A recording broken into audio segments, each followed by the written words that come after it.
The standing hip extension is almost like an isometric, where it's more of an activation exercise for the glute. So you're just gonna point your toe, you're gonna hinge forward, and I'm just gonna move my leg through a very small range of motion, focusing on the upper end as far as you can go. Work further and further. You're not gonna hyperextend the pelvis.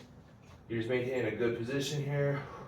I'm just contracting my glute, keeping the tension on that muscle the whole time. But the beauty is this opposite leg is stabilizing. So you're gonna grip an object. It could be a table, it could be a chair at work, door frame, you can just lean up against the wall, any kind of support. Eventually you can do it, without any support, but for just starting, nice stable bend. Remember, maintain a good, strong support leg.